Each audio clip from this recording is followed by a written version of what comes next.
আসসালামু আলাইকুম।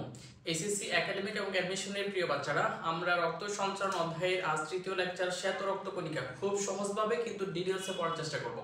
বরাবরের মধ্যে একটা কথাই বলবো, লেকচার করার দায়িত্ব তোমার, মনে রাখানোর দায়িত্ব আমার। তুমি যদি হোয়াইট বোর্ড দেখে ভিডিওটা বা লেকচারটা স্কিপ করার ট্রাই করো, তাহলে আমি একটা রিকোয়েস্ট করব, তুমি আমার করানো যে কোনো একটা লেকচারের সাথে তোমার ফেভারিট টিচার বা অনলাইনের যে কোনো টিচারের সাথে কম্পেয়ার করতে পারো। অন্তত একটা লেকচার সবাই একটা দিন সময় নষ্ট করে অন্তত বুঝতে পারবা যে ডিফারেন্সটা কতটুকু। ওকে, তাহলে বাকি লেকচারগুলো করতে সুবিধা হবে বা বাছাই করতে তোমার সুবিধা হবে। আমরা বেশি কথা না বলে এখন শুরু করব শ্বেত রক্ত কণিকা। শ্বেত মানে সাদা, রক্ত কণিকা, একে ইংলিশে বলা হয় হোয়াইট ব্লাড কর্পাসেল। আমরা ডব্লিউবিসি লিখতে পারি, হোয়াইট ব্লাড কর্পাসেল বা হোয়াইট ব্লাড সেল। ওকে, কর্পাসেল কেন বলা হয় আমরা আগের ক্লাসে পড়ে আসছি, বেশি কথা এই জন্য এখানে বলবো না। দেখো, এটা আরেকটা নাম আছে, গ্রিক নাম, তার নাম হচ্ছে লিউকোসাইট। শ্বেত রক্ত কণিকা বলা হয় ডব্লিউবিসি বা হোয়াইট ব্লাড সেল বা হোয়াইট ব্লাড কর্পাসেল, আরেকটা নাম হচ্ছে লিউকোসাইট। লিউকোসাইট, লিউকো মানে সাদা বা শ্বেত। এখন দেখো, আমরা একটা কথা বলে আসছিলাম, রক্ত কণিকা তৈরির প্রক্রিয়া, তার নাম কি ছিল? পয়েসিস যোগ করা লাগবে, তাই না? গ্রিক নামের সাথে পয়েসিস, যেমন হিমাটোপয়েসিস। ওকে, গত ক্লাসে পড়ে আসছিলাম লোহিত রক্ত কণিকা তৈরির প্রক্রিয়া, ইলেকট্রোপয়েসিস। এখন এই শ্বেত রক্ত কণিকা তৈরির প্রক্রিয়া, লিউকোসাইট তৈরির প্রক্রিয়া কি হবে বলতো? লিউকোপয়েসিস। লিউকোপয়েসিস। আবার আমরা প্রথম ক্লাসে একটা জিনিস ব্যাখ্যা করছিলাম, যত শ্বেত রক্ত কণিকা আছে সকল শ্বেত রক্ত কণিকার উৎপত্তি একটা জায়গায় থেকে, যার নাম ছিল মায়োলোব্লাস্ট। তার নাম কি ছিল ভাইয়া? মায়োলোব্লাস্ট। শুধু ব্যতিক্রম ছিল কি? লিম্ফোসাইট। লিম্ফোসাইট ছাড়া বাকি সকল শ্বেত রক্ত কণিকার উৎপত্তি হচ্ছে মায়োলোব্লাস্ট। আমরা এই জন্য এখানে আরেকটা ওয়ার্ড ইউজ করতে পারবো, সেটা হচ্ছে মায়োলোপয়েসিস। মায়োলোপয়েসিস, এই দুইটা জিনিস মাথায় রাখা লাগবে। দেখো, শ্বেত রক্ত কণিকা তৈরির প্রক্রিয়া দুইটা, নাম দুইটা কি? একটা হচ্ছে লিউকোপয়েসিস আর একটা হচ্ছে মায়োলোপয়েসিস। কেন মায়োলোপয়েসিস? কারণ সকল শ্বেত রক্ত কণিকা লিম্ফোসাইট ছাড়া বা সবাই কি কই থেকে উৎপত্তি হয়েছে? একটা মাত্র উৎস থেকে, যার নাম মায়োলোব্লাস্ট। এই জন্য এর আরেকটা হলো মায়োলোপয়েসিস। এখন শ্বেত রক্ত কণিকার কাজ কি করা? বা সকল শ্বেত রক্ত কণিকার একটাই কাজ, সেটা হচ্ছে তোমার রোগ প্রতিরক্ষা দেওয়া বা ইমিউনিটি। এখন তুমি দেখো তো, তাহলে এর পরিমাণটা কি? আমরা কাজ লিখতে পারি এক কথায়, ডিটেইলসে পড়ে যাব। রোগ প্রতিরক্ষা এক একজন এক এক ভাবে দিবে, কিন্তু সবাই মিলে রোগ প্রতিরক্ষা করবে। এখন দেখো, এটা হলো কাজ, এইটা কাজ। আবার আমরা আসি, এর পরিমাণ দেখো তো কি পরিমাণ থাকে রক্তে। আমরা যখন লোহিত রক্ত কণিকা পড়ে আসছিলাম তখন দেখছি প্রায় কি লক্ষে পৌঁছাইছে, তাই না? এটা হাজারে, এটা কত? 4000 থেকে 11000। তাহলে গড়ে কত হলো বলো তো? আর গড়ে কত? 7500 আর 7500। তুমি যদি তুলনা করো লোহিত রক্ত কণিকার কি বলা হয় শ্বেত রক্ত কণিকার তুলনা যদি করো, তাহলে আরবিসি অনুপাত ডব্লিউবিসি এটা হবে কত জানো? এটা হবে তোমার 600:1। এইটা ভেরি ভেরি ইম্পর্টেন্ট, মেডিকেল আসছে, তোমার এইটা মনে রাখা লাগবে। ওকে, আরবিসি টু ডব্লিউবিসি 600:1। ওকে, তাহলে কাজ হচ্ছে কি করা? রোগ প্রতিরক্ষা দেওয়া বা ভ্রাম্যমান প্রতিরক্ষাকারী বলা হয়, ভ্রাম্যমান প্রতিরক্ষাকারী একক। এক্স তোমার একক ইনফরমেশন জানা লাগবে। আমরা শ্বেত রক্ত কণিকা লোহিত রক্ত কণিকার সাথে একটা মিল রেখে একটা জিনিস পড়বো, ডব্লিউবিসি যদি একচুয়ালি বেশি হয়, নরমাল ডব্লিউবিসি যা আছে পরিমাণে যদি এর চাইতে বেশি হয়, তখন আমরা তাকে কি বলবো জানো? কি বলছিলাম শ্বেত লোহিত রক্ত কণিকার ক্ষেত্রে? মনে আছে? পলিসাইথেমিয়া, এখানে হবে লিউকোসাইথেমিয়া। ওকে, ওইখানে ছিল পলিসাইথেমিয়া, এটাকে বলা হবে লিউকোসাইথেমিয়া। বেশি হলে লিউকোসাইথেমিয়া, এর আরেকটা নাম আছে লিউকোসাইটোসিস। বা এখানে কি দেখা যায়? ওকে, না দেখে গেলে শুনতে আসো না, লিউকো বইয়েও দেওয়া আছে অবশ্য। সাইটোসিস কমে গেলে কি হয়? পেনিয়া। তার মানে ডব্লিউবিসি নরমাল চেয়ে কম, ডব্লিউবিসি নরমাল চেয়ে কমে গেছে, আমরা এটাকে কি বলবো? লিউকোপেনিয়া। লিউকোপেনিয়া, সুন্দর, বেড়ে গেছে লিউকোসাইটেমিয়া বা লিউকোসাইটোসিস। কমে গেছে লিউকোপেনিয়া। এখন আমরা এখানে আরেকটা বিষয় আসি, আরেকটা বিষয় হচ্ছে তোমার ডব্লিউবিসি পরিমাণ যদি অস্বাভাবিক হারে বেড়ে যায়, মানে অনেক বেশি বেড়ে গেছে, তখন আমরা তাকে বলবো লিউকেমিয়া। আমরা এটাকে ব্লাড ক্যান্সার বলে থাকি, জানো? লিউকেমিয়া, মিয়া আছে মানে রক্ত, এটাকে আমরা বলি ব্লাড ক্যান্সার। এই ব্লাড ক্যান্সার এখানে কি হয় মূলত, ডব্লিউবিসি পরিমাণটা অনেক বেড়ে যায়, আরবিসি কমে যাবে। একটু ব্যাখ্যা করতেছি, দেখো ক্যান্সার, ব্লাড ক্যান্সার বলতেছি, মূলত ব্লাড ক্যান্সার শ্বেত রক্ত কণিকার ক্ষেত্রে হচ্ছে, এটা তোমার অঞ্চক্রিকে বা লোহিত রক্ত কণিকার ক্ষেত্রে হয় না। কারণ কি ভাই, আমরা কোষ বিভাজন অধ্যায়ে পড়ে আসছিলাম টিউমার ক্যান্সার এগুলো কোথায় হয়, অনিয়ন্ত্রিত মাইটোসিস কোষ বিভাজনের ফসল। তাই মাইটোসিস কোষ বিভাজন হওয়ার জন্য কি কি করা লাগবে, ডিএনএ রেপ্লিকেশন হওয়া লাগবে, তাই না? তার মানে ডিএনএ থাকা লাগবে। তুমি দেখো তো এই যে আরবিসি আর হচ্ছে প্লাটিলেট, এদের তো নিউক্লিয়াস নেই, নিউক্লিয়াস নাই মানে ডিএনএ নাই, আর ডিএনএ নাই কথা মানে কি ভাই, এখানে ক্যান্সার হওয়ার কোনো সুযোগ নাই। ওকে, ক্যান্সার টিউমার হওয়ার কোনো সুযোগ নাই। তাহলে ডিএনএ আছে কার, একমাত্র ডিএনএ আছে রক্তকণিকার ভিতরে, শুধুমাত্র শ্বেত রক্তকণিকা, আমরা প্রথমতে বলে আসছিলাম তাহলে প্রথম ক্লাসে। তাহলে দেখো এই কি হচ্ছে, ব্লাড ক্যান্সার বলে কোথায় হচ্ছে, শুধুমাত্র শ্বেত রক্তকণিকার ক্ষেত্রেই হচ্ছে। এখন এখানে আরেকটা বিষয় আসতেছে, আমরা বললাম শ্বেত রক্তকণিকার কাজ হচ্ছে রোগ প্রতিরক্ষা দেওয়া, তার মানে যত বেশি শ্বেত রক্তকণিকা হবে তত বেশি রোগ প্রতিরক্ষা বাড়বে।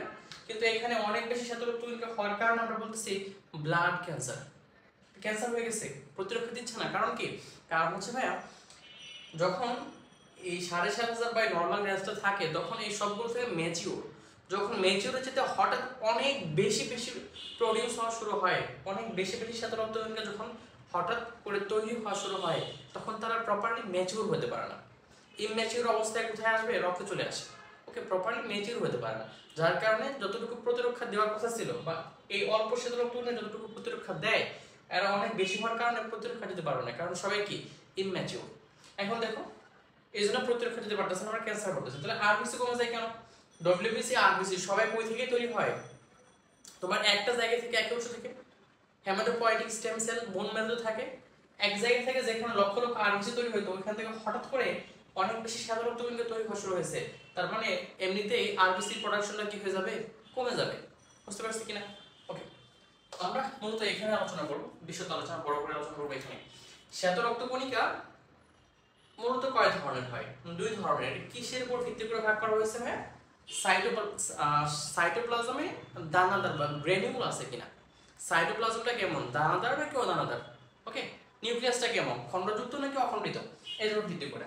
তাহলে দেখো যাদের সাইটোপ্লাজমে দানা আছে তাদেরকে বলা হবে দানাদার শ্বেত রক্তকণিকা বা গ্র্যানিউলোসাইট, গ্র্যানিউলাস বা গ্র্যানিউলোসাইট। এরকম কারা কারা কি কি আছে ভাই, আছে নিউট্রোফিল, আছে বেজোফিল, আছে ইউজিনোফিল। এই প্রশ্নটা মেডিকেলে দুইবার আসছে, নিচের কোনটি দানাদার শ্বেত রক্তকণিকা নয়, তার মানে দানাদারগুলো কি আছে দেখো, সবার শেষে ফিল আছে, দানাগুলোকে কি করা যায় ভাই, ফিল করা যায়, দানা সবগুলো কি করা যায়, ফিল করা যাবে, তার মানে ফিল যুক্ত যা আছে সব দানাদার। ওকে, আবার যেগুলো অদানাদার তারা সাইট যুক্ত, যেমন মনোসাইট, লিম্ফোসাইট। আমরা আরেকটু আসি, শুধুমাত্র সাইটোপ্লাজমে দানা আছে এমন না, এদের দানাদারগুলো সবার ক্ষেত্রে, নিউক্লিয়াসটা দেখো এতে খণ্ডযুক্ত নিউক্লিয়াস, তুমি এই ক্ষেত্রে দেখো খণ্ডযুক্ত নিউক্লিয়াস, খণ্ডযুক্ত, তার মানে দানাদারের ক্ষেত্রে এদের এডিশনাল আরেকটা বৈশিষ্ট্য, নিউক্লিয়াস খণ্ডযুক্ত। ওকে, আমরা এখানে আসি, তাহলে যেটা নিউট্রোফিল আর অদানাদার ক্ষেত্রে বলছিলাম মনোসাইট আর লিম্ফোসাইট, এদের নিউক্লিয়াস কিনা খণ্ডযুক্ত না, একক নিউক্লিয়াস থাকবে। এখন দেখ নিউট্রোফিল, এক্ষেত্রে তোমার কি কি জানা লাগবে, নিউট্রো আসছে নিউট্রাল থেকে, কালারলেস বর্ণ নিরপেক্ষ। আমরা যখন এগুলোকে তোমার স্লাইডে ইউজ করা হয়, যখন তোমার মাইক্রোস্কোপে তুমি দেখবা তখন এগুলো আইডেন্টিফাই করার জন্য বিভিন্ন রংযুক্ত মিশ্রিত করা হয়, এক একজন রাসায়নিক বৈশিষ্ট্য অনুসারে এক একজন মানে এক এক রকম কালার দিবে আর কি, এক একটা রক্তকণিকা, ঠিক আছে। তাহলে যে রঞ্জকটা আমরা ইউজ করব তার নাম হলো লিশম্যান রঞ্জক, লিশম্যান রঞ্জক, রঞ্জকের নাম হচ্ছে ভাইয়া লিশম্যান, লিশম্যান রঞ্জক। ভাইয়া তোমরা লিটমাস পেপারের নাম শুনছো নিশ্চয়ই, লিটমাস পেপার। ওকে, কি করে সেটা, তোমার কোনো দ্রবণ এর কালারের মাধ্যমে সে দ্রবণটা অ্যাসিডিক নাকি বেসিক, অম্লীয় নাকি ক্ষারীয় তা কি করে দেয়, নির্ধারিত করে দেয়। সেটা যদি তোমার অ্যাসিডীয় হয় তাহলে লাল বর্ণ শো করবে, যদি বেসিক বা ক্ষারীয় হয় তাহলে নীল বর্ণ শো করবে, লিটমাস পেপারের কথা, তাই না? আর যদি তোমার হয় নিরপেক্ষ যদি হয় মানে pH 7 নিরপেক্ষ তাহলে কোনো কালার শো করবে না। আমরা দেখো তো ওইখানে পড়ছিলাম লিটমাস পেপার, আমরা এখানে পড়বো লিশম্যান রঞ্জক। এই লিশম্যান রঞ্জক দেওয়ার পরেও এইটা এই নিউট্রোফিল এটা তোমার কি থাকবে, বর্ণ নিরপেক্ষই থাকবে, কালারলেস বা বর্ণ নিরপেক্ষ থাকবে। এখন আসো এটার নিউক্লিয়াসের খণ্ড কয়টা দেখো তো, আমি এখানে 3টা খণ্ড দিছি, মূলত 2 থেকে 5 খণ্ড বিশিষ্ট, 2 থেকে 5 খণ্ড। এটাকে বলা হয় মাল্টি লোবার বা মাল্টি লোবার, লোব তো বুঝি নাকি, মাল্টি লোবার, মাল্টি লোব, নিউক্লিয়াসের খণ্ড অনেকগুলো, লোব মানে খণ্ড, কয়টা খণ্ড, 2 থেকে 5টা, ঠিক আছে? তাহলে এটাকে আমরা বলতেছি বর্ণহীন। আবার এটার আয়ুষ্কাল হচ্ছে 2 থেকে 5 দিন, 2 থেকে 5 দিন, একটু কষ্ট করো দেখো, আয়ুষ্কাল 2 থেকে 5 দিন, খণ্ড 2 থেকে 5টা বা মাল্টিলোবার। এটা বর্ণ নিরপেক্ষ। এর কাজ কি করা জানো? এটার কাজ হচ্ছে ফ্যাগোসাইটোসিস করা। কাজ কি? ফ্যাগোসাইটোসিস মানে কি, জীবাণু ভক্ষণ করা।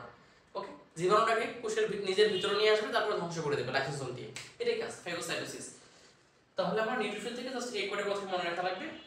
আমরা এখানে আরেকটা অঙ্কন দেখব, কোষ দেখব যে ফ্যাগোসাইটোসিস করে, নিউট্রোফিল নিজেও ফ্যাগোসাইটোসিস করে, কিন্তু এটা ছোট, একসাথে 3 থেকে 20টা ব্যাকটেরিয়া, দেখা যায় কিনা জানি না, নিচে লিখি, 3 থেকে 20টি ব্যাকটেরিয়া বক্ষণ করতে পারে, ব্যাকটেরিয়া বক্ষণ করতে পারে একসাথে, কয়টা হয়, 3 থেকে 20টা ব্যাকটেরিয়া, মানে ছোট তুলনামূলক। আমরা এরপরে আসি বেসোফিল, যেটা আমরা ডিটেইলস থেকে প্রসেসের মাধ্যমে সবকিছু একবার নিয়ে আসবো একটা ঘটনার মাধ্যমে। তার আগে কি কি তোমার মনে রাখা লাগবে আমরা এটা দেখতেছি। বেসোফিল, দেখো নামই আছে বেসো, বেসো মানে বেজ, বেজ বা ক্ষার, তাই না, বেজ বা ক্ষার। তাহলে দেখো তো বেসোফিল ক্ষার যেটা বলতেছি বেজ, তাহলে কি কালার দেবে এটা, লিশম্যান রঞ্জকে লিটমাস পেপার কি দিছে, নীল বর্ণ, সেম কালার, এই নীল বর্ণই দিবে, তার মানে এটা হচ্ছে কি নীল বর্ণ। এর নিউক্লিয়াসের খণ্ড কয়টা হয়, 2টা। তো নিউক্লিয়াসের খণ্ড যদি 2টা হয় তাহলে আমরা কি লোবার বলবো, বাই লোবার। 2 মানে কি ভাই, বাই, বাই লোবার। ইউসিনোফিলও 2টাই সেম, 2টাই কি রকম দেখো, এটা 2 খণ্ড বিশিষ্ট। তাহলে দেখো বেসোফিল এরা নীল বর্ণ দিচ্ছে, এর আয়ুষ্কাল মনে রাখা লাগবে একটু কষ্ট করে। বেসোফিলের আয়ুষ্কাল হলো 12 থেকে 15 দিন, 12 থেকে 15 দিন এটা আয়ুষ্কাল। আর বেসোফিলের যে কাজ, সেই কাজটা কি করা, কাজ হচ্ছে ভাই হেপারিন ও হিস্টামিন ক্ষরণ করা, হেপারিন ক্ষরণ করা, হিস্টামিন ক্ষরণ করা। হেপারিন কি কাজ করে তুমি এটা খুব ভালো করে জানো, অ্যান্টিকোয়াগুলেন্ট বা রক্ত জমাট বাঁধতে দেয় না, রক্তনালীর ভিতর রক্ত জমাট বাঁধতে দেয় না, সে হলো হেপারিন। আর হিস্টামিন রোগ প্রতিরোধ ক্ষমতা বৃদ্ধি করে, কিভাবে বৃদ্ধি করে আমরা নিচে দেখব এটা। ওকে, আমাদের এখানে শেষ বেসোফিল পর্যন্ত। ইউসিনোফিল এর আরেক নাম হলো অ্যাসিডোফিল, ইউসিনোফিল আরেকটা নাম অ্যাসিডোফিল। তাহলে অ্যাসিডোফিল যেটা কি কালার দিবে, সেটা হচ্ছে লাল বর্ণ দিবে। এটা নিউক্লিয়াসের খণ্ড কয়টা, 2টা, তার মানে বাইলোবার। তাহলে দেখো তো একটাই মাত্র মাল্টিলোবার, তার নাম হলো নিউট্রোফিল, বাকি 2টাই বাইলোবার, ঠিক আছে?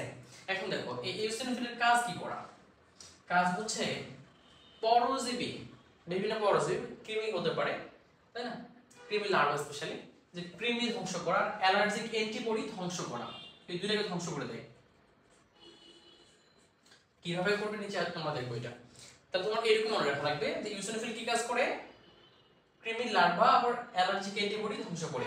তারপর আমরা আসবো, তারপরে দেখো আমাদের দানাদারগুলো সব শেষ কাহিনী। ও আচ্ছা, এটা আয়ুষ্কাল বলি না আমরা, আয়ুষ্কাল পর্যন্ত এটা 8 থেকে 12 দিন, 8 থেকে 12 দিন ইউসিনোফিল। আমরা এরপরে আসি অদানাদারগুলো কি কি ছিল, মনোসাইট। অদানাদার মানে কি, নিউক্লিয়াসে কোনো খণ্ড নাই, তাহলে 2টারই মনোসাইট ডিম্বোসাইট একই খণ্ডযুক্ত, একটা করে খণ্ড। কিন্তু এই মনোসাইটের যে নিউক্লিয়াসটা এটা হলো বৃক্কাকার। নিউক্লিয়াসটা কেমন দেখো তবে, বৃক্কের মতো। বৃক্ক কেমন, সিমের বিচির মতো, তাই না, সিম, আমরা আমাদের আঞ্চলিক ভাষা উশি বলে থাকি, উশি। যাই হোক, নিউক্লিয়াস এটা হলো বৃক্কাকার। আচ্ছা, এটা হলো সবচেয়ে বড় শ্বেতরক্ত কণিকা, এটা হলো সবচেয়ে বড়, সবচেয়ে বড় সবচেয়ে বেশি পরিমাণ থাকে নিউট্রোফিল, সবচেয়ে বড় হইতেছে কি মনোসাইট। এখন দেখো এই মনোসাইট যখন রক্তনালী থেকে বের হয়ে যায় বা টিস্যুতে অবস্থান করে তখন এই মনোসাইটের আরেকটা নাম হয়, সেটা হলো ম্যাক্রোফেজ। এই দুইটারই কাজ হলো একই কাজ, মানে মনোসাইট ম্যাক্রোফেজ এদের কাজ একটাই, সেটা হলো কি ফ্যাগোসাইটোসিস করা। এদের কাজ হলো একটাই, সেটা হলো ফ্যাগোসাইটোসিস, মানে কি জীবাণু ভক্ষণ করা। নিউট্রোফিল সে কি কাজ করছে? ফ্যাগোসাইটোসিস করছে। মনোসাইট সে নিজে কি করবে? ফ্যাগোসাইটোসিস করবে। এখন তুমি আসো, নিউট্রোফিলের আয়ুষ্কাল ছিল 2 থেকে 5 দিন, এই মনোসাইট তার আয়ুষ্কাল কত দিন? 2 থেকে 5 দিন। একটা বেসিক ডিফারেন্স আছে ভাই, যতগুলো আয়ুষ্কাল দেওয়া হয়েছে এইগুলো হলো স্বাভাবিক অবস্থায় রক্তে, কোনো জীবাণু দ্বারা আক্রান্ত না, স্বাভাবিক অবস্থায় রক্তে। যখনই এই ম্যাক্রোফেজ বা মনোসাইট যখন এই রক্তনালী থেকে বের হয়ে কোনো টিস্যুতে অবস্থান করবে তখন আয়ুষ্কাল বিভিন্নটা বিভিন্ন রকম হয়। কোনোটা পার্মানেন্ট হয়ে যায়, সারা জীবন তুমি যতদিন বাঁচবা এই মনোসাইট ম্যাক্রোফেজ ঠিক ততদিন বাঁচবে। মানে রক্তে আয়ুষ্কাল 2 থেকে 5 দিন, রক্ত থেকে বের করলে আয়ুষ্কাল বেড়ে যাবে। অনেকজন কেউ কেউ পার্মানেন্ট হয়ে যায়, আবার এদের নামেরও পরিবর্তন হয়। দেখো এই মনোসাইট ম্যাক্রোফেজের নাম অবস্থান অনুসারে বা অঙ্গ অনুসারে নামের পরিবর্তন হয়।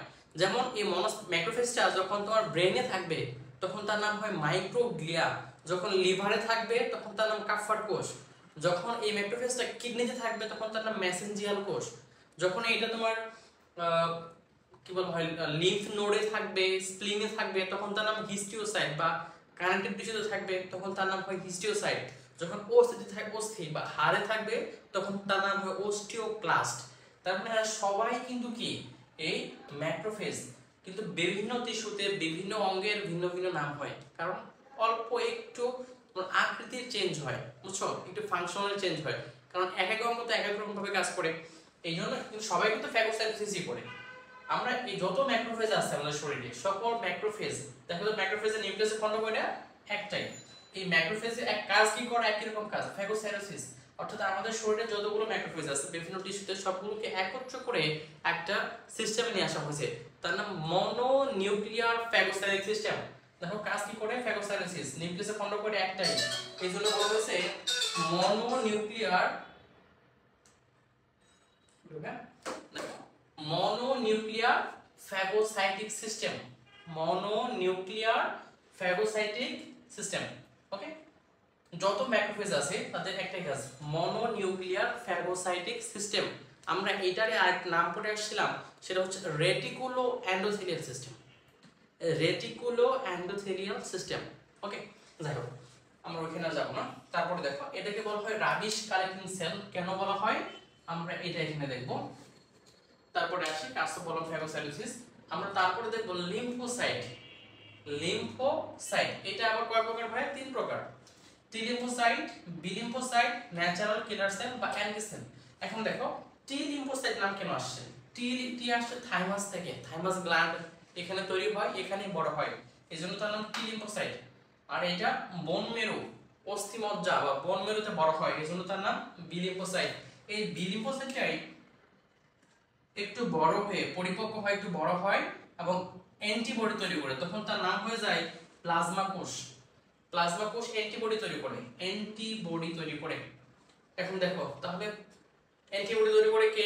রক্তকণিকার ভিতরে লিম্ফোসাইট। লিম্ফোসাইটের কোন লিম্ফোসাইট? B lymphocyte. যদি না থাকে তাহলে आंसर প্লাজমা কোষ। ঠিক আছে ভাইয়া? আচ্ছা, আর ন্যাচারাল কিলার সেল এইটাও ডিটেইলস একটু পরে পড়বো। এটা তোমার ভাইরাস আর ক্যান্সার কোষ বা টিউমার কোষ ধ্বংস করে ন্যাচারাল কিলার সেল। ওকে, তাহলে তোমার এইটুকু কাজ করলে মোটামুটি পড়া হয়ে যাচ্ছে। আর কয়েকটা ওয়ার্ড এক্সট্রা বই দেওয়া আছে যেগুলো আমরা এখন পড়ি নাই, আমরা ওটা ডিটেইলসে পড়ার চেষ্টা করব। এখানে মানে একটা ঘটনা মানবো, খুব বেশি সময় নেব না, একটা ঘটনা মানবো পড়ার চেষ্টা করব। এখন দেখো এই রক্তকণিকাগুলো রক্তের মাধ্যমে বাহির হইতেছে, আমরা এদের কাজ বলছি কি করে? রোগ প্রতিরক্ষা দেয়। সবসময় তো রক্তনালীতে সমস্যা হবে এমনটা না। মনে করো রক্তনালীর বাহিরে সমস্যা হচ্ছে, একটা টিস্যুতে আক্রান্ত হচ্ছে, টিস্যুতে মনে করো এই ব্যাকটেরিয়া প্রবেশ করে গেছে, একটা টিস্যুতে এই ব্যাকটেরিয়া প্রবেশ করছে। এখন এটা তো রক্তনালীর বাহিরে, তাহলে এখানে কিভাবে এই প্রতিরক্ষা দেবে, তাই না? আমরা এই বিষয়টা এখানে আলোচনা করব। সাপোজ আমরা এটাকে ধরলাম যেহেতু মাল্টি লোবার, তার মানে এটা কি বলতো? শ্বেত রক্তকণিকা। অবশ্যই কি শ্বেত রক্তকণিকা? সেটা হচ্ছে নিউট্রোফিল। তাহলে একটা নিউট্রোফিল যখন রক্তনালীর মাধ্যমে বাহিত হইতেছে আর বাকি রক্তনালীর বাহিরে আসছে ব্যাকটেরিয়া আক্রমণ করছে, এখন এই ব্যাকটেরিয়াকে ধ্বংস করা লাগবে, তোমার উদ্দেশ্য হচ্ছে এটা। এখন এই রক্তনালীর ভিতর থেকে বাহির হয়ে আসবে কিভাবে, বা শুরুতে এমনিতে আসতে পারবে না, তাই না? এখানে বাহিরে যে আক্রমণ হয়েছে, ব্যাকটেরিয়া প্রবেশ করছে, এটা জানা লাগবে। এখন এটা কে জানাবে জানো? এটা জানাবে এই লিম্ফোসাইট। টি লিম্ফোসাইটের আবার ভেরিয়েশন আছে, একটাকে বলা হয় হেল্পার টি কোষ টিএইচ, আর একটা হলো মেমোরি টি কোষ টিএম। এই যে হেল্পার টি সেল যেটা আছে না, এই হেল্পার টি সেল এখানে যে ব্যাকটেরিয়া যখন প্রবেশ করবে, এই হেল্পার টি সেল এর চারপাশে একটা রাসায়নিক সাবস্টেন্স ক্ষরণ করবে যার নাম সাইটোকাইন। এত কিছু জানার দরকারই নাই, আমি যেটা লিখবো জাস্ট ওটা মুখস্থ করবা। এই সাইটোকাইন যখন ক্ষরণ করবে, এই সাইটোকাইন গুলো কি করবে জানো? সাইটোকাইন গুলোকে ক্ষরণ করার পরে এখানে আসবে তোমার এই বেজোফিল। দেখো এখানে আসবে কি? বেজোফিল। এই বেজোফিল আসার পর বেজোফিল এখানে গ্র্যানুলস ফর্ম করবে, স্পেশালি যার নাম হলো হিস্টামিন। হিস্টামিন, ওকে, সেরোটোনিন ফর্ম করার জন্য হিস্টামিন। তাহলে দেখো এখানে আসবে বেজোফিল, আসবে বেজোফিল ক্ষরণ করবে হিস্টামিন। এই হিস্টামিনের কারণে রক্তনালী প্রসারণ করবে। দেখো রক্তনালী যেটা আছে এগুলো সবগুলো লেগে লেগে ছিল, খুব কাছাকাছি ছিল, রক্তনালী প্রসারণ করবে। এই যে কোষগুলোর মাঝখানে একটু ফাঁকা তৈরি হয়েছে, ওকে। এখন রক্তনালী প্রসারণ করছে, আবার এই সাইটোকাইন গুলো কাকে ডাকতেছে? হিস্টামিন ডাকছে। আবার কাকে ডাকবে? এটা এই তোমার কি বলা হয়, ফেগোসাইটিক যে নিউট্রোফিল আছে, নিউট্রোফিলকে ডাকবে। এখন সে এখানে আসবে। তুমি দেখো তো কি আসলো, যখন আসতেছে কিভাবে? রক্তনালীর প্রসারণ করছে, তারপরে দেখো তো এই দুইটা সেলের মাঝখানে যে ফাঁকা স্থান তুলনামূলক অনেক ছোট, কিন্তু সেলের ব্যাস দিচ্ছে অনেক বড় না? তাহলে এই বড় সেল থেকে কি হওয়া লাগবে? ছোট হয়ে আসা লাগবে। বড় সেল তো সরাসরি আসতে পারে না। আমরা ওই যে দরজার যে চৌকাঠ বা গ্রিল, তার ভিতরে একটা বড় বিড়াল দেখো কিভাবে স্কুইজ করে চলে যায়, তাই না? এখানে আসার পরে এই সেলটা তোমার, এই সেলগুলো কি করবে? স্কুইজ করবে, চ্যাপটা হয়ে যাবে, তারপরে আবার বড় তোমার বের হয়ে মোটা হয়ে যাবে। দেখো সিনটা ছোট ছিল, কি করছে এত বড় মানুষ? আমরা যখন ওই যে গ্রামে এমনটা হয়, দুই ঘরের মাঝখান দিয়ে যখন ছোট ছোট পথ থাকে, পার পথ লাগে, আমরা কি এভাবে হেঁটে যাই না? তখন কিভাবে চেষ্টা করি? চিনার মধ্যে স্কুইজ করে চ্যাপটা হয়ে, বিড়াল তো আর স্কুইজ করে চলে যায়। এখন দেখো এই যে হঠাৎ করে চ্যাপটা হয়ে এই পথটুকু পার হওয়া, বা তোমার এন্ডোথেলিয়াম রক্তনালী বের হয়ে আসা, আমরা এটাকে বলতেছি ডায়াপেডিসিস। এটাকে বলবো ডায়াপেডিসিস, ঠিক আছে ভাইয়া? এখন এই ডায়াপেটিসিসের পরে এখান থেকে এখানে আসা, মানে টিস্যুতে চলাফেরা করা। ডায়াবেটিসের পরে টিস্যুতে চলাফেরা, এই প্রক্রিয়ার নাম হলো অ্যামিবয়েড, অ্যামিবার মতো। তাহলে এইটাকে হলো অ্যামিবয়েড বা অ্যামিবার মতো। এখন এর গতিপথ জানো? এটা গতি হচ্ছে তোমার 40 মাইক্রোমিটার পার মিনিট। এই অ্যামিবয়েড চলনের গতি সেটা হচ্ছে 40 মাইক্রোমিটার পার মিনিট। বই দেওয়া আছে, একাদশ অধ্যায় দেওয়া আছে, এটা দশমতে দেওয়া আছে। এখন দেখো তাহলে কি আসলো এখানে? নিউট্রোফিল আসছে। নিউট্রোফিল আসার পরে নিউট্রোফিলে কি ছিল এখানে? নিউট্রোফিল দানাদার না, ছোট ছোট দানা ছিল, দানার ভিতরে কি ছিল জানো? লাইসোসোম। এই লাইসোসোম নিঃসরণ করে, বা অনেক সময় একে ব্যাকটেরিয়া নিজের ভিতরে নিয়ে এসে তোমার লাইসোসোম দিয়ে ধ্বংস করে দেয়, যাকে আমরা বলি ফ্যাগোসাইটোসিস। এখন এখানে আরেকটা কাহিনী আছে। যদি মনে করো এখানে অনেক বেশি ব্যাকটেরিয়া আসছে, একটা না অনেকগুলো ব্যাকটেরিয়া আসছে, এবং ঠিক একই পরিমাণে পর্যাপ্ত নিউট্রোফিল এখানে আসলে বা নাই, তাহলে কি এই নিউট্রোফিল গুলো এই ব্যাকটেরিয়াকে মারতে পারবে না? যখন নিউট্রোফিল গুলো ব্যাকটেরিয়াকে ফ্যাগোসাইটোসিস করতে যাবে, তখন কি নিউট্রোফিল গুলো তখন এই ব্যাকটেরিয়া গুলো নিউট্রোফিলকে ধ্বংস করার জন্য এক ধরনের রাসায়নিক পদার্থ ক্ষরণ করে, যার নাম হচ্ছে তোমার লিউকোসাইডিনস। আমরা এর আগে ক্লাসে পড়ছিলাম, লোহিত রক্তকণিকা ধ্বংস করার জন্য যে অণুজীবগুলো যে পদার্থ ছাড়ে বা নিঃসরণ করে, বা এনজাইমগুলো নিঃসরণ করে, তার নাম কি ছিল? এরিথ্রোসাইডিন। আর এটা ছাড়বে কি? লিউকোসাইডিন। কি ছাড়বে ভাইয়া? লিউকোসাইডিন। আজান দিচ্ছে না, ঠিক আছে ভাই? দেখো ছাড়বে কি? লিউকোসাইডিন। ফলে এখানে অনেকগুলো তোমার নিউট্রোফিল মারা যাবে, অনেকগুলো নিউট্রোফিল ধ্বংস হয়ে যাবে বা আদামরা অবস্থা হয়ে যাবে। ব্যাকটেরিয়া তখন বেঁচে থাকবে কিছু ব্যাকটেরিয়া। এই ব্যাকটেরিয়াকে ধ্বংস করার জন্য তখন তার বড় ভাই আসবে। এই নিউট্রোফিলের বড় ভাইয়ের নাম কি? মনোসাইট বা ম্যাক্রোফেজ। সে একই প্রক্রিয়ায় বের হয়ে আসবে, ডায়াবেটিস প্রক্রিয়া। তার চলন একটাই, অ্যামিবয়েড, তার গতিও একটাই, তার নাম হলো 40 মাইক্রোমিটার পার মিনিট। এটা আসার পরে তখন এটাকে ধ্বংস করে দেবে, এই ব্যাকটেরিয়াগুলোকে একেবারে ধ্বংস করে দেবে, ঠিক আছে? এখন চিন্তা করো ব্যাকটেরিয়া বা ফাঙ্গাস না, ছোট জিনিস না, বড় জিনিস আসছে, সেটা হলো কৃমির লার্ভা।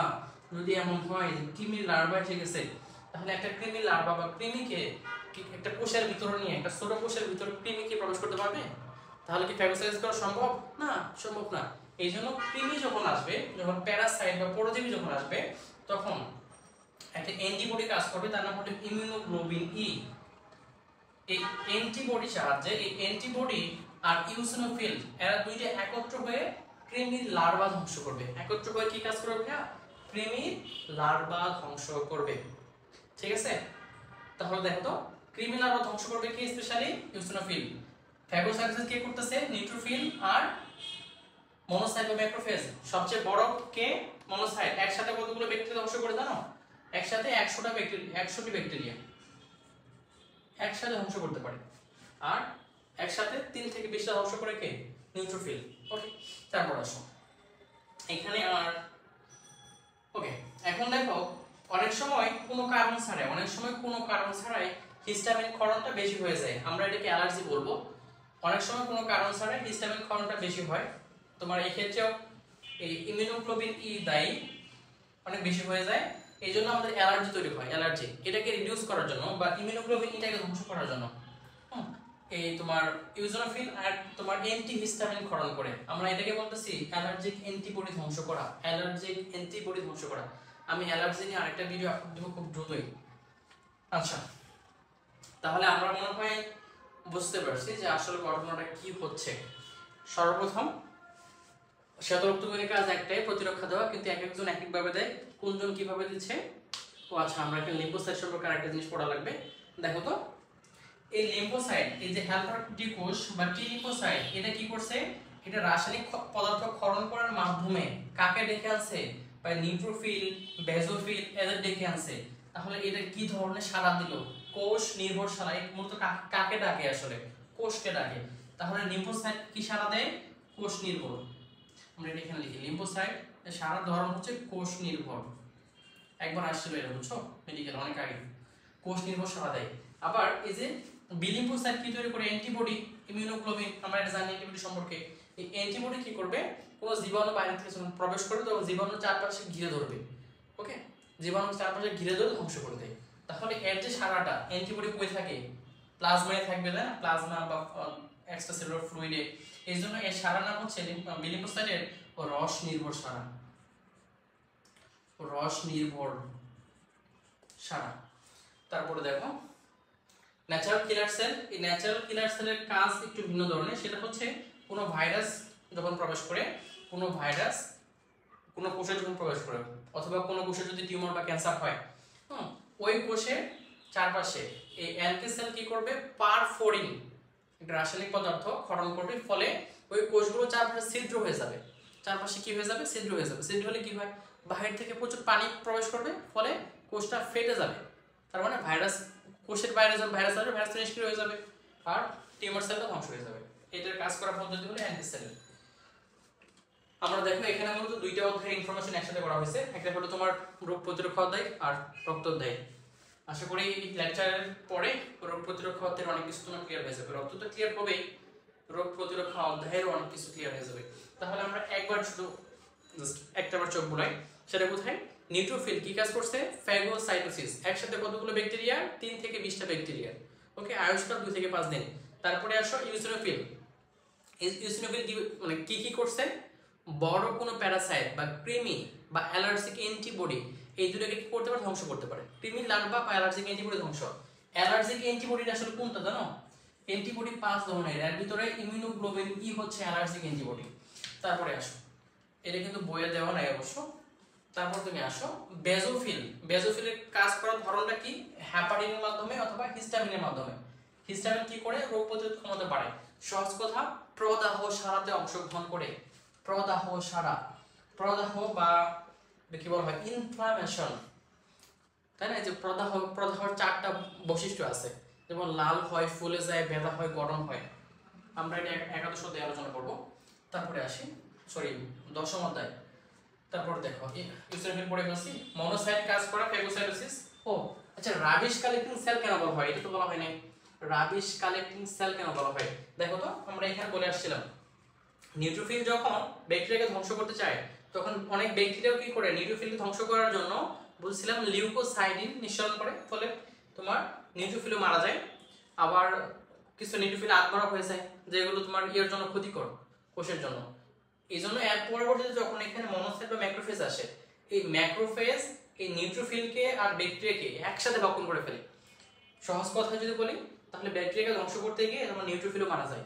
আরেকটা কারণ আছে, সেটা হচ্ছে নিউট্রোফিলের ভিতরে যে তোমার লাইসোজোমটা আছে, এটা সে তোমার নতুন করে তৈরি করতে পারে না। লাইসোজোম একবার যা তৈরি করা ছিল ওইটাই থাকে। আর ব্যাকটেরিয়াকে মারার জন্য যখন লাইসোজোমগুলো শেষ হয়ে যায় তখন এর তো লাইসোজোম তৈরি করতে পারবে না, তার মানে বেঁচে থাকতে পারে না, মারা যায়। যখন এই নিউট্রোফিল আর কি বলা হয় ব্যাকটেরিয়া একসাথে একসাথে মারা যায় বা একত্র হয়ে যায়, আমি তখন এটাকে বলি পুজ বলি। পুজ, যে পুজ যে তৈরি হয় তাই না, পুজের মূলত কি থাকে, কিছু প্রোটিন থাকে আর নিউট্রোফিল থাকে আর এই ব্যাকটেরিয়া বা জীবাণুর দেহ অংশ থাকে। তাহলে পুজে নিউট্রোফিল অল্প কিছু প্রোটিন থাকে আর ব্যাকটেরিয়া বা জীবাণুর দেহ অংশ থাকে, ঠিক আছে। আর এই এদের বড় ধ্বংস করে কে, সেটা হলো এই ম্যাক্রোফেজ। ম্যাক্রোফেজ, ওকে। আমরা এখানে আরেকটা বিষয় দেখব, লিম্ফোসাইট কি বলা হয় আণুবীক্ষণিক সৈনিক। আণুবীক্ষণিক সৈনিক কেন, কারণ লিম্ফোসাইট কি তৈরি করছে, এই অ্যান্টিবডি। মূলত অ্যান্টিবডি কি বলা হয় আণুবীক্ষণিক সৈনিক, ওকে। আমার মনে হয় আমরা এখানে যথেষ্ট বুঝতে পারছি, আশা করি। তাহলে বলো পুজে কোন শ্বেত রক্তকণিকা পাওয়া যায়, পুজে পুজে কি পাওয়া যাবে, সেটা হচ্ছে নিউট্রোফিল, ঠিক আছে। তারপরে আমরা যদি দেখি পিম্পলে একই কথা, পিম্পল তো পুঁজি থাকে, পিম্পল বা ব্রণ। তারপরে এখানে মনে হয় কিছু পড়ার নাই, আমরা এখানেই শেষ করতে পারি। নেক্সট আমরা পড়বো অনুচক্রিকা, একই সাথে রক্ততঞ্চল, দুইটা একই লেকচার করবো, ওকে। আসসালামু আলাইকুম ওয়া রাহমাতুল্লাহ।